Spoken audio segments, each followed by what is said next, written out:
Hope you all are doing well. तो आज हम बात करेंगे अपनी केमिस्ट्री के नए चैप्टर के बारे में, दैट इज़ एटॉमिक स्ट्रक्चर। अब एटम और जो मॉलिक्यूल्स हैं वो किसी भी मैटर के बिल्डिंग ब्लॉक है। वैसे भी जो एटम्स हैं उसे हम तो जो एटम है हमारा, it is the smallest indivisible part of the matter. Basically पहले एटम को जब इसकी डिस्कवरी स्टार्ट हुई थी तो it was considered as an indivisible particle. Indivisible particle का क्या मतलब है कि इसको हम और ब्रेक करके और छोटा एटम और छोटा पार्टिकल नहीं बना सकते हैं। So this was considered as the smallest unit of any matter, just like cell is a unit of all living organisms. आगे बात करते हैं, कहते हैं डिफरेंट काइंड्स ऑफ मैटर जो हैं एग्जिस्ट करते हैं due to different atoms constituting them. अब कहते हैं अलग अलग तरह की आपको मैटर्स कैसे मिल जाते हैं, जैसे वुड हो गया, मेटल हो गया, और कह लीजिए प्लास्टिक हो गया। कहते हैं कि ये डिफरेंट मैटर्स कहाँ से आते हैं।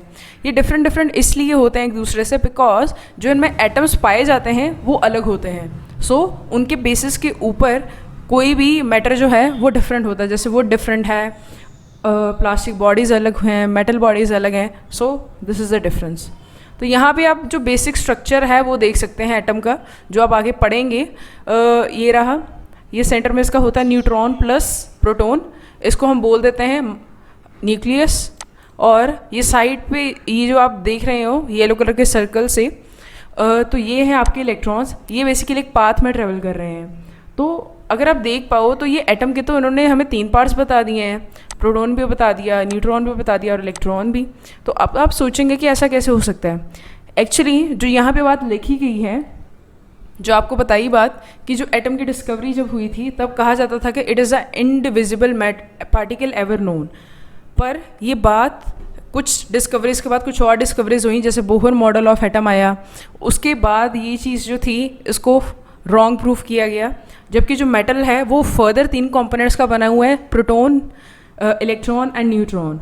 तो यहाँ से क्या पता चलता है कि it is not the indivisible particle ever known, it is simply the building block of matter. तो आपको इतनी ही बात याद रखनी है। आगे चलते हैं, कहते हैं जो चार्ज पार्टिकल्स हैं मैटर में वो 3 तरह के होते हैं, एक पॉजिटिव चार्ज, नेगेटिव चार्ज और एक न्यूट्रल चार्ज। तो आगे चलते हैं, कहते हैं जो मैटर है it is made of charge particle. कोई भी मैटर है वो चार्ज पार्टिकल्स का बना हुआ है, ठीक है। इसी रीज़न की वजह से जो डिफरेंट मैटर्स हैं वो डिफरेंट प्रॉपर्टीज़ पोसेस करते हैं, जैसे हीट कंडक्शन होगी, इलेक्ट्रिसिटी कंडक्शन एटसेट्रा।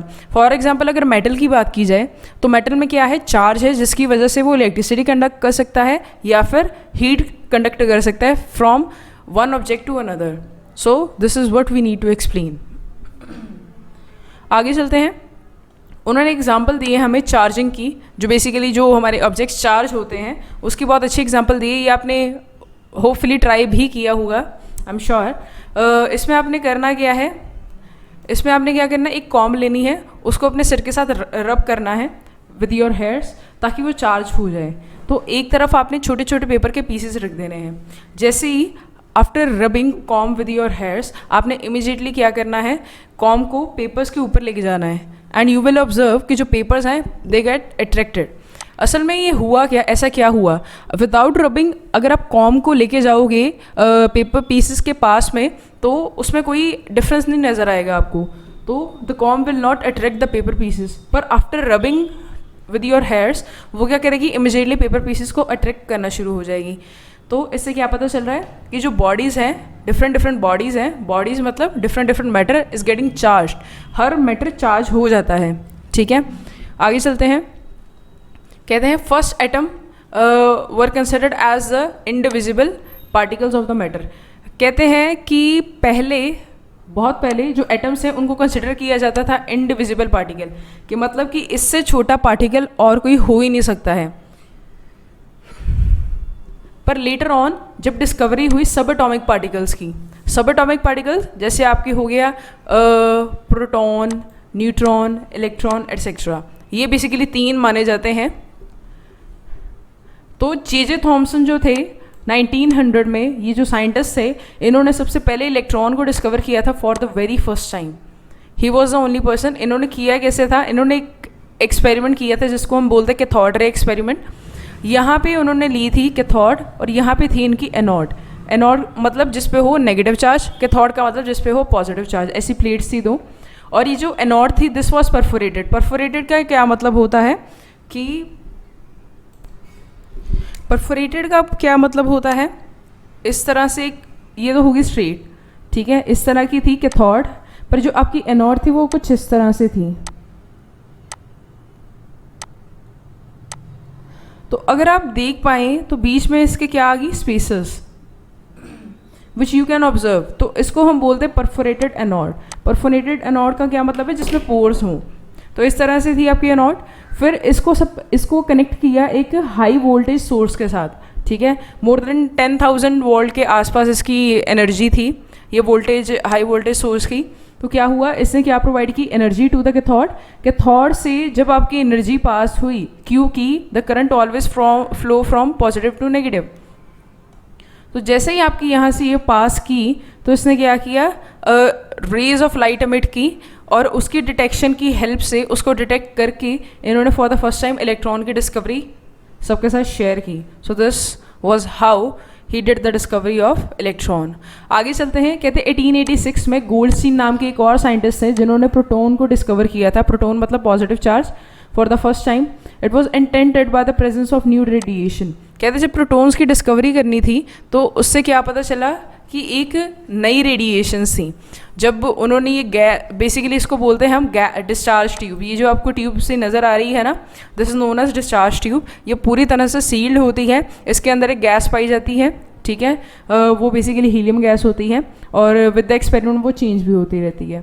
तो यहाँ पे जो गैस थी इसके अंदर, इसलिए इसको कहा जाता है गैस डिस्चार्ज। तो जब कहते हैं नई रेडिएशंस की प्रेजेंस मिली तो उन्होंने नई चीज़ें इन्वेंट की। वो क्या थी, कैनाल रेस। और जो कैनाल रेस थी उनमें कौन सा चार्ज चल रहा था, पॉजिटिव चार्ज। तो उससे क्या पता चला कि प्रोटॉन की डिस्कवरी हुई। सो this is what he does. इस तरह से आप देख सकते हैं उसने भी सेम डिस्चार्ज ट्यूब बनाई, फिर इलेक्ट्रॉन से बीच में। तो ये बेसिकली एक छोटा सा उसका एग्जाम्पल है किस तरह से उसने वो काम किया था। आगे चलते हैं, कहते हैं इनको हम बोलते हैं सब एटॉमिक पार्टिकल। सब एटॉमिक का मतलब क्या है, सब का मतलब क्या है, एटॉमिक के छोटे छोटे पार्टिकल्स, ठीक है। ये क्या प्रोसेस करते हैं, negative charge, positive charge, and साथ ही साथ they are equal in magnitude but they are opposite in science.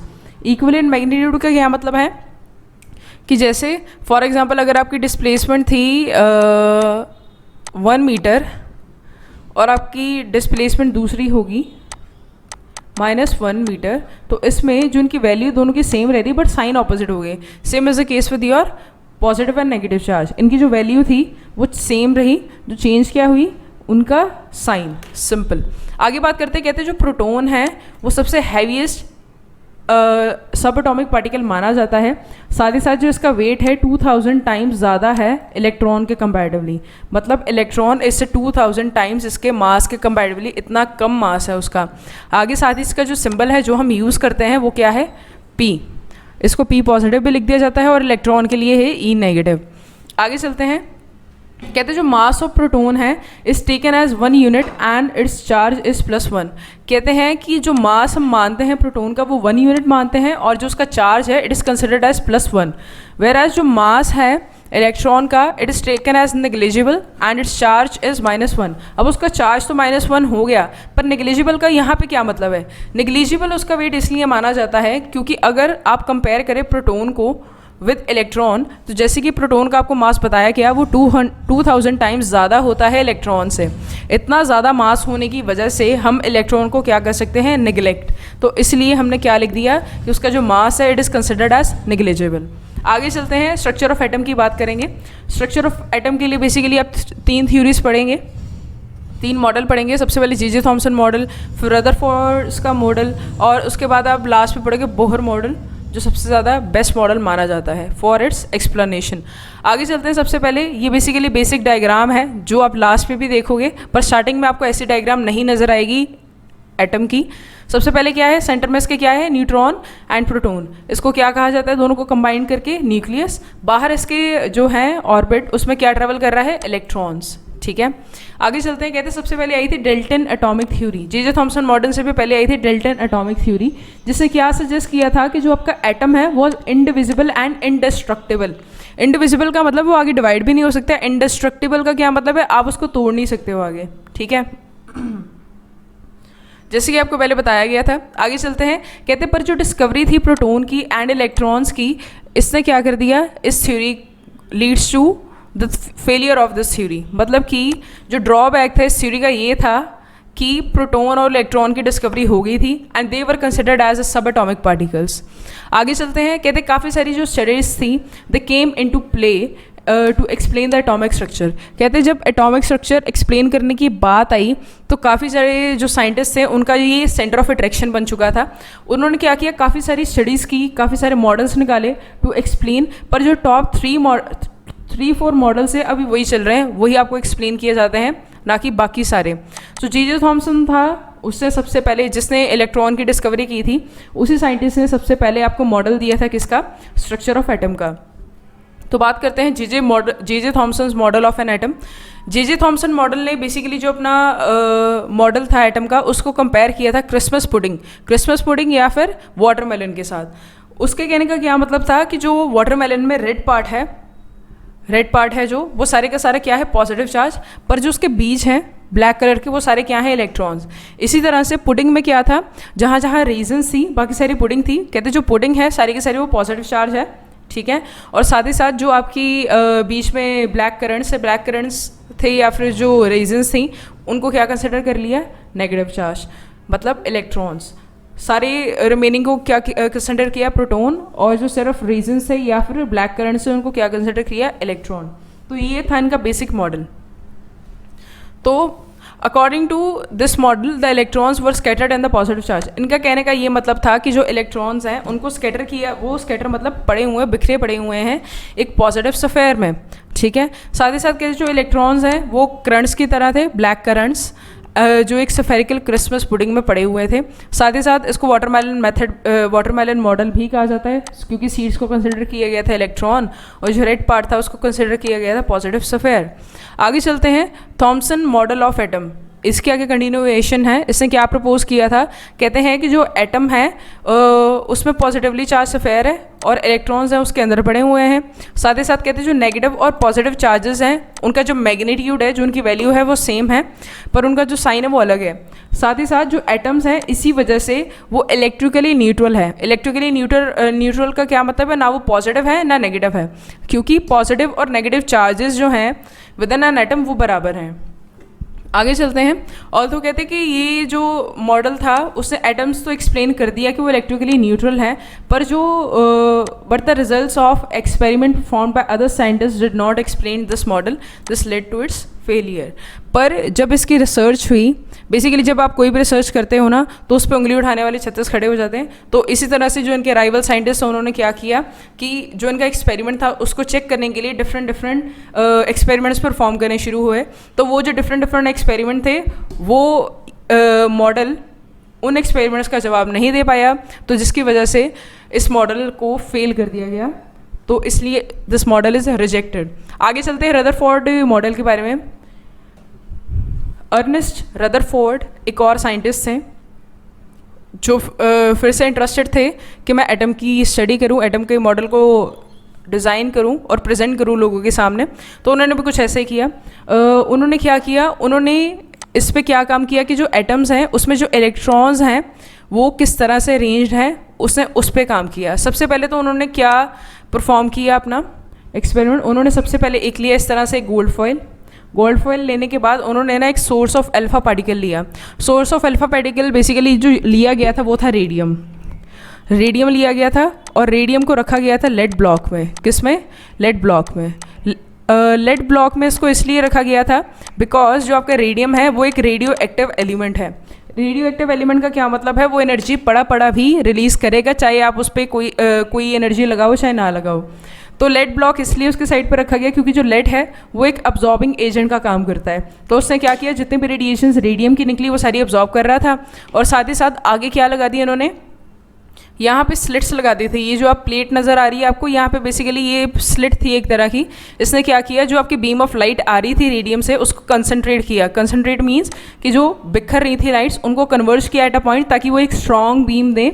Strong beam के बाद उन्होंने क्या किया, ये साइड पे जो आप देख रहे हो येलो कलर की, ये थी आपकी फोटोग्राफिक फिल्म या फिर फोटोग्राफिक प्लेट, यहाँ पे लिखा भी हुआ है फोटोग्राफिक प्लेट। और अंदर यहाँ पे जो आप ये चीज़ देख रहे हो, this was your gold foil, ये आपका गोल्ड फॉयल था। गोल्ड फॉयल की उन्होंने थिकनेस भी बता दी, दैट वाज 100 नैनोमीटर। तो सबसे पहले क्या हुआ, जैसे ही इस पे ये स्ट्राइक की तो डिफरेंट ऑब्जर्वेशंस आई। डिफरेंट ऑब्जर्वेशन क्या आई अब वो भी पढ़ेंगे। सबसे पहले ये तो एक्सप्लेनेशन होगी आपकी सारी के सारे जो एक्सपेरिमेंट था उसकी, एक बार पढ़ भी लेते हैं। कहते हैं इन दिस एक्सपेरिमेंट जो फास्ट मूविंग अल्फा पार्टिकल्स थे आपके were made to fall on a thin foil. जो अल्फा पार्टिकल की बीम थी आपकी, उनको क्या किया कि वो फॉयल पे फॉल करें। तो उसके बाद क्या हुआ कि कहते फॉर दिस उन्होंने एक गोल्ड फॉयल सेलेक्ट किया, because he wanted as thin as possible. कहते क्योंकि उन्हें एक थिन लेयर चाहिए थी जितनी पॉसिबल हो सके। तो साथ ही साथ ये जो फॉयल था दैट वाज 1000 एटम थिक, ये 1000 एटम थिक था, तो उनके हिसाब से ये काफ़ी थिन था, तो उन्होंने इसको इस्तेमाल किया। आगे कहते जो अल्फा पार्टिकल्स हैं वो डबली चार्ज्ड हीलियम आइंस हैं। डबली चार्ज हीलियम आइंस का मतलब क्या है, ऐसे हीलियम आइंस, हीलियम का जो बेसिकली 2 इलेक्ट्रॉन्स होते हैं, 2 प्रोटॉन्स होते हैं और 2 ही न्यूट्रॉन्स होते हैं, और इसको डबल चार्ज को लिया था। साथ ही साथ since they have mass of, इसके पास 4 U का मास होता है। U स्टैंड्स फॉर AMU, ये यूनिट है बेसिकली एटॉमिक मास का। और साथ ही साथ कहते हैं fast moving alpha particles have a considerable amount of energy. और साथ ही साथ जो ये जो अल्फा पार्टिकल्स जिनका इस्तेमाल इन्होंने किया, इनके पास काफ़ी स्ट्रॉन्ग एनर्जी होती है। एक्सपेक्ट ये किया गया था कि जो अल्फा पार्टिकल्स हैं वुड बी डिफ्लेक्टेड बाय सब atomic particles in the gold atom. कहते लगा यही था कि डिफ्लेक्ट का मतलब है ये अंदर एंटर नहीं कर पाएंगे उसके, और इधर उधर स्ट्राइक करके रिफ्लेक्ट बैक हो जाएंगे। उन्होंने ये सोचा था कि ये एक्सपेक्ट किया था कि ये होगा। पर कहते हैं since alpha particles are much heavier than proton of gold atoms he did not expected to see large deflection. कहते अब जो अल्फा पार्टिकल्स थे वो ज़्यादा हैवी थे protons of gold atom. Proton मतलब पॉजिटिव चार्ज जो था गोल्ड एटम्स का, उससे काफ़ी ज़्यादा हैवी थे आपके अल्फा पार्टिकल्स। उन्होंने इतनी ज़्यादा जो डिफ्लेक्शन देखी थी वो ऑब्जर्व नहीं की थी। तो जो ऑब्जर्वेशन आई वो देखते हैं। अब उनकी ऑब्जर्वेशन क्या आई इस एक्सपेरिमेंट से, जो उनकी ऑब्जर्वेशंस आई वो टोटली अनएक्सपेक्टेड थी। वो सोच नहीं सकते थे कि उनकी जो ऑब्जर्वेशंस हैं वो इतनी ज़्यादा अलग आएंगी एक्सपेक्टेड से। तो सबसे पहले क्या हुआ, कहते जो फास्ट मूविंग अल्फा पार्टिकल्स से वो क्या हुआ, वो स्ट्रेट पास करके थ्रू योर गोल्ड फॉयल, यहाँ पे आप देख सकते हैं वो स्ट्रेट पास करके यहाँ से गोल्ड फॉयल से विदाउट गेटिंग डिफ्लेक्टेड। डिफ्लेक्टेड का मतलब है वो अपनी पोजीशन जिस डायरेक्शन में जा रहे थे वही डायरेक्शन से स्ट्रेट अंदर एंटर करके पेनिट्रेट करके गोल्ड फॉयल को, and they didn't get deflected, वो अपनी जगह से मूव नहीं किए, ना स्ट्राइक करके इधर उधर गए। आगे क्या हुआ फिर नेक्स्ट में, कहते some of the alpha particles were detected by foil by were deflected by foil by small angles. जबकि कुछ जो थे they get deflected by small angles, मतलब इस तरह से ये आप देख सकते हैं ये स्ट्रेट जाने के बजाय साइड पे डिफ्लेक्ट हो गए। तो कुछ एटम्स इस तरह से नज़र आए। और लास्ट में अब उन्होंने क्या देखा, कहते कि जो एक था टोटल 12,000 पार्टिकल्स में से वो क्या हुआ, रीबाउंड का मतलब आप देख सकते हैं वो यहाँ पे स्ट्राइक करके यहाँ पे हिट किया इस साइड पे, मतलब कि जो काफ़ी दूर है, मतलब they showed very large deflection. तो ये थी उनकी ऑब्जर्वेशंस। अब इनकी कंक्लूजन क्या आई, इन ऑब्जर्वेशन से इनको क्या पता चला। तो उन्होंने क्या किया, कहते सबसे पहले तो जो most of the space inside the atom is empty because most of the alpha particle pass through the gold foil without getting deflected. तो उन्होंने क्या कहा, कहते जो गोल्ड एटम्स हैं उनमें सबसे पहले तो जो स्पेस है उसके अंदर वो बहुत ज़्यादा है, मतलब स्पेस फ्री स्पेस काफ़ी ज़्यादा है, मतलब कि आधे से ज़्यादा जो जगह है उसके अंदर वो खाली है, जिसकी वजह से जो अल्फा पार्टिकल्स से वो आराम से विदाउट एनी डिफ्लेक्शन स्ट्रेट पास कर गए। दूसरी बात उन्होंने क्या कही थी, कहते काफ़ी फ्यू पार्टिकल्स से विच वर डिफ्लेक्टेड फ्रॉम दर पाथ। कहते काफ़ी जो कम आपके पार्टिकल्स से अल्फा पार्टिकल्स बहुत कम ने डिफ्लेक्शन शो की। उन्होंने क्या इंडिकेट किया कि जो एटम्स हैं उसमें क्या है पॉजिटिव चार्ज, और पॉजिटिव चार्ज क्या है काफ़ी कम स्पेस ऑक्यूपाई कर रहा है। काफ़ी कम स्पेस का क्या मतलब है कि पूरे एटम उसमें एम्प्टी स्पेस ज़्यादा थी, जिसलिए सारे अनडिफ्लेक्टेड पास करके फर्स्ट पॉइंट में, सेकंड पॉइंट में पर उन्होंने कहा जो प्रोटॉन है उसकी जगह कम है, वो स्पेस कम ऑक्यूपाई करता है, पर जो मैक्सिमम वेट है वो सारा किसके पास है किसी भी एटम का, वो है आपके प्रोटॉन के पास। तो वो जब पास किए तो वो जैसे पॉजिटिव चार्ज के पास से पास किए तो उसने क्या किया, रिपल्शन शो की, क्योंकि आपके अल्फा पार्टिकल्स का भी क्या होता है चार्ज पॉजिटिव, तो रिपल्शन की वजह से दे get deflected through very small angles. आगे बात करते हैं, कहते हैं काफ़ी स्मॉल फ्रैक्शन थी। काफ़ी स्मॉल फ्रैक्शन का क्या मतलब है, जो थर्ड पॉइंट था हमारा, एक ही 1 आउट ऑफ 12,000 पार्टिकल्स जो हमारा पार्टिकल था एक, वो रीबाउंड हो गया। रीबाउंड मतलब एकदम बैक ही आ गया। तो वो जो उसने डिफ्लेक्शन शो की, वो डिफ्लेक्शन शो की उसने बाय 180 डिग्री एंगल। तो इससे उनको क्या पता चला कि जितने भी पॉजिटिव चार्जेस हैं और जो मास है गोल्ड का, were concentrated in a very small volume within the atom. तो उनको क्या पता चला इससे कि जो पॉजिटिव चार्ज है और जितना मैक्सिमम वेट है किसी भी एटम का, गोल्ड एटम का स्पेशली, वो कहाँ पे कंसनट्रेटेड है, बहुत थोड़ी सी जगह में कंसनट्रेटेड है विद इन द एटम। तो जिसकी वजह से सिर्फ एक या काफ़ी कम जो अल्फा पार्टिकल्स है वो रीबाउंड हुए बाय 180 डिग्री। आगे चलते हैं। इस एक्सपेरिमेंट के बेसिस पे रदरफोर्ड ने एक न्यूक्लियर मॉडल पुट किया आगे। उन्होंने एक न्यूक्लियर मॉडल बताया आपको। उन्होंने क्या किया, उन्होंने कहा कि एक पॉजिटिवली चार्ज सेंटर होता है एटम का, जिसको हम न्यूक्लियस बोलते हैं। साथ ही साथ कहते हैं जो भी मास होता है न्यूक्लियस का रिसाइड्स विद इन द, यहाँ पे आएगा आपका mass of your atom resides with in the nucleus. कहते हैं जितना भी मास होता है एटम का वो कहाँ पे प्रेजेंट है, न्यूक्लियस में। साथ ही साथ कहते हैं जो इलेक्ट्रॉन्स है वो दे revolve around the nucleus in the circular path. साथ ही साथ कहते हैं जो साइज़ है न्यूक्लियस का वो काफ़ी ज़्यादा स्मॉल है as compare to the size of atom. आगे हम ड्रॉबैक्स की बात करेंगे। इसके ड्रॉबैक्स क्या हैं, सबसे पहले तो कहते हैं कि इस मॉडल ने इस तरह से एक्सप्लेन किया था कि कहते हैं इस तरह से आपका जो नेगेटिवली चार्ज इलेक्ट्रॉन है वो इस तरह से मूव करना शुरू करता है, एंड विद एवरी मूवमेंट वो अपनी एनर्जी लूज़ करता है। एनर्जी रिलीज़ करने की वजह से ये एक के बाद एक छोटे छोटे ऑर्बिट पे आना शुरू हो जाता है और ultimately it falls with in the nucleus. तो जबकि ये बात हो ही नहीं सकती है, इस तरह से तो हमारा एटम कोलैप्स हो जाएगा। तो इसलिए this leads to the failure of Rutherford model. So that's